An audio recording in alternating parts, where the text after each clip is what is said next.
We're going to put on our newspaper hats for this one, the press hat. It is time for Give Me the Headlines presented by Hyundai.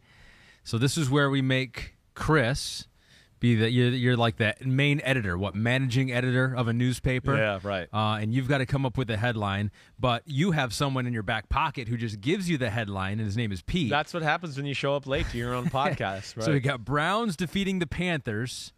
It looked like Baker Mayfield was going to get revenge against his old team, but then the Browns came back late, and Cade York, 58-yard field goal to win it.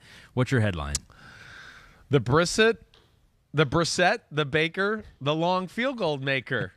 I do like that one. Is that a play on like the what is that? The brisket, the basket?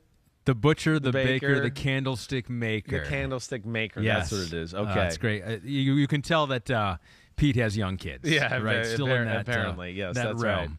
Right. Yeah, very yeah, good. Yeah, I mean, this one, we could go for an hour on this game probably with all the different things. Cleveland ran the ball again. Yes. Like new quarterback, new phone, same thing. I'm surprised they ran the ball with that success, but you're exactly right. There's no doubt. But the Panthers got what they did not have last year in big playability. Robbie Anderson with one. So, I don't know. Is this another one of those games where both teams walk away? Yeah, if they're the Panthers, you had that game won, but you probably feel okay about it, yes? You should. I mean, they couldn't do shit early. I mean, they could not do anything. I mean, Baker couldn't do anything. They couldn't run the ball at all on Cleveland. They had issues and got down 14. What was it? 14-0, right? And really 14-0. Baker throws a bad interception, and then they had a bad pass interference call. I mean, it wasn't a bad call. The guy was in the right place. He was all over the receiver. He just, again, another guy that didn't look up to locate the ball, and then Cleveland gets the ball at the 1-yard line, right? So touchdown, 7-0. Then, I think Carolina goes 3-and-out or 5-and-out. The Browns get the ball back, and it goes to your run game. Nick Chubb ribs off a big run. Kareem Hunt ribs off another big run, and I was like, oh, crap, we're down 14-0. And I give the Panthers credit for just hanging in there, really, for a while. And kind of putting some drives together and finally made some plays. And it seemed like their defense kind of got a hold of the run game to a degree there as the game went along a little bit and hung around. And then Baker makes some big plays.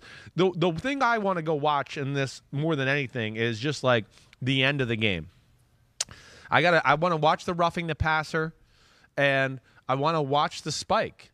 Terry McCauley, right, our referee, ref Super Bowls. When I saw him in the dressing room around 6:30, he goes, the referees blew the end of that Browns game. And I go, what do you mean? He goes, on the spike. And I go, yeah, wait, the spike looked weird. They never really showed it on the telecast real clearly. The referee did get on the microphone and said, because they talked about it for a long time, and he goes, the quarterback fake spiked it and then spiked it. No penalty. It's a penalty. You're not allowed to do that. It's kind of like the NFL messed that up. And, even Terry was even at the time going, well, look, the NFL hasn't made a statement about this yet because they know it's wrong.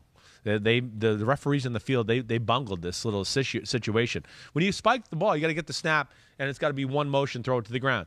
If you pump and then spike it, it's grounding. It should have been grounding. It's kind of very clean how it's stated, at least from how Terry explained it to me. Huh.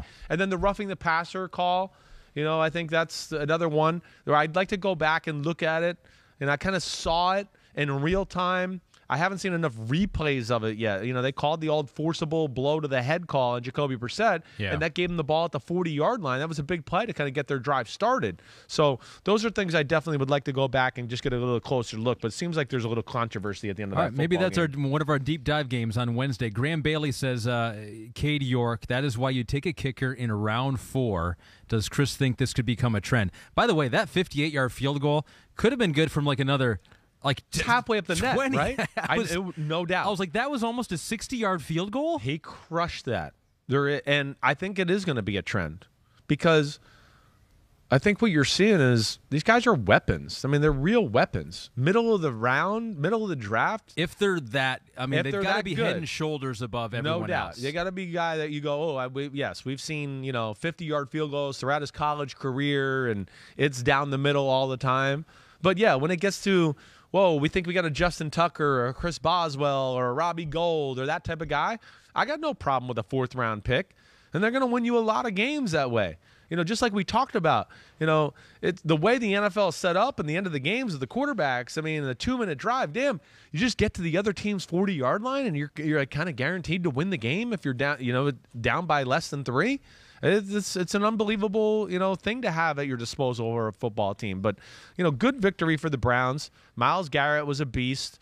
Their defense played really well for the most part. And really, I just look at it. They gave up, like the big seam pass to Ian Thomas and the big pass to Robbie Anderson. Other than that, I felt like it was hard to get anything going for that Panthers offense all game long. Pete has given us the pool reporter conversation with the referee after the game. Cool. The reporter asked about what about the fake spike, and the referee Rogers said, after discussion, we determined that stepping back does not disqualify the quarterback from spiking the ball, and we had allowed him to do that by rule. And the reporter goes, did he step back? And the referee goes, yeah, his right foot stepped back. So he's not really addressing whether his arm kind of faked a spike there. He's just saying it was a step back, and I don't know. Yeah, they think maybe he bobbled the snap, and that's why it looked funny. That's where I got to see it again. Go back and they look didn't at really it. clearly show it on the telecast to ever really show it. So we'll check that out. But either way, gutsy win by a talented football team in Cleveland, and if their defense can play like that, and then they can run the ball, and Jacoby Brissett just not turn the ball over, they're going to be a pain in the butt. Doesn't matter if there's no Deshaun Watson or not. They'll be tough to beat because they got a lot of talented guys across the roster. Ravens are tough to beat whenever Lamar Jackson is on the field. Final game to talk about, the Ravens beat the Jets 24. What was the final score? 24-9. Yeah. Jets got 9. And they were kind of in it for a little bit there. Yeah. Not a great game. There were some big plays for the Ravens. Right. What's your headline on this one? I think you're – I got a headline here. I forgot. Yeah, that's the whole point of the segment. I've totally lost where I am. No money, no problems. Yeah. Well, I mean, Lamar still has money. Yes, but he's not poor. Yeah, but he doesn't have the $200 million in his pocket. Correct. Yet. Right. Yeah, that's what we're waiting for. All our eyes were on him. I mean, they were all on him. We all want to see. Didn't play in the preseason. Just talk about him being bigger and thicker. The contract situation. It's a stressful situation. It's weird for a team that I think is a Super Bowl caliber team. I'm really proud of Lamar Jackson.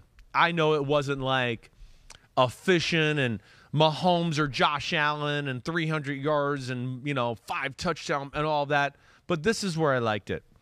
First off, their run game is not clicking yet, and damn, Jawan James hurt. That stinks. Another injury to their O-line. It's unbelievable, Baltimore. They are snake-bitten at the O-line position.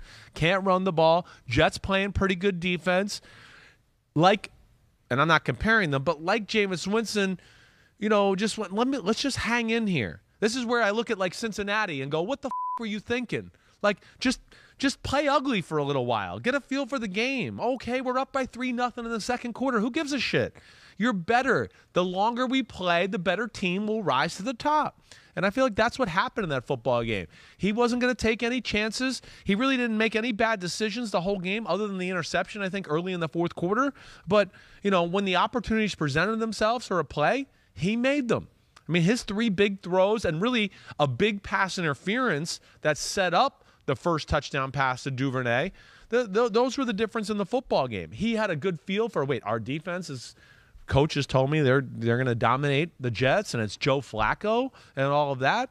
And then Lamar just made 3 big-time throws, in my opinion, that was the game. That and the fact that their defense was dominant, it just felt like the Jets really never had a chance in this one. Daniel Kunimoto says Lamar Jackson, with all the pressure from the contract, started off slow but had one hell of a game, so he agrees with you. And Wilson 2X is a Jets fan that wanted a silver lining. He said, damn okay for that Jets defense. They did look incredible at the first half, did great to contain Lamar, went downhill after that busted coverage by Joyner. But not bad. Still not bad for the Jets. Maybe some positives there, and get Zach Wilson back. Maybe you got something going on. Yeah, exactly right. First off, Zach Wilson's better than Joe Flacco. So we all got to get – and Zach Wilson gives the team energy and playmaking. I know – see, this is where, teams get fooled sometimes. Well, Joe Flacco's been so good in practice. Yeah, it's practice. He knows how to practice. A guy that's played in football for 97 years, they know how to practice and always look good. Always. I've been around those guys where you go, damn, maybe he should be starting. He's lighting up the practice field here. But then it gets out in the game, and it's, whoa, they changed up a few things, and there's pressure, and there's an inability to make plays the same way a Joe Flacco used to make. Zach Wilson is going to bring some of that to you. Zach Wilson has an energy that we already saw through the preseason, even though it was just the one game. You could feel the team was kind of latching onto him, the Milfinator, right? They loved him. Sorry, but that's just the way it was. So there's something to that. Flacco doesn't bring that energy to the offense. Then for the veteran guy, throws a dumb interception to lead for the first points of the game. And then what was it, the other one? The Jets have a 18-yard punt that sets up another touchdown for the Baltimore Ravens. So the defense should be proud of the way it played. Offense, yes, there's work to do. Michael Carter, the running back, looked very good, right? He did. I think you get Zach Wilson back in the mix there. And let's not forget, like I told you, Baltimore's one of those teams where it sucks to play them week one because you're just like, what the are these crazy guys going to blitz up and bring up? And it's hard to prepare for them because they'll just do stuff where you go, well, they didn't do this against similar offenses to us last year, but for some reason they're playing this coverage. Wait, hold on. They got to take a drive or two here to figure out what the hell they're doing to us. That's where they're a pain in the butt that way. But, the Jets defense, we all were looking at that because they were horrible last year. They were not the problem. Their defense hung in there and played well enough for them to have a chance to win the game. It's just the offense had no chance. So there's your silver lining for Jets fans. Your defense was not the problem, but you still had problems. Yeah, well, yes, you did. But, when you run, Michael Carter, 10 carries, 60 yards. There was a few plays there to be had on the offensive side of the ball. And again, like I said, I think, Zach Wilson will make more plays than a Joe Flacco in that situation. But the Ravens, if they can get their run game and their running backs healthy and the O-line healthy, I just think watch out for them because I think their defense is going to be a force this whole year. What we did right there was a little segment called Give Me the Headlines, presented by Hyundai. Hi, I'm Mike Tirico, and thanks for watching. Make sure to hit subscribe for the latest news and highlights from NBC Sports.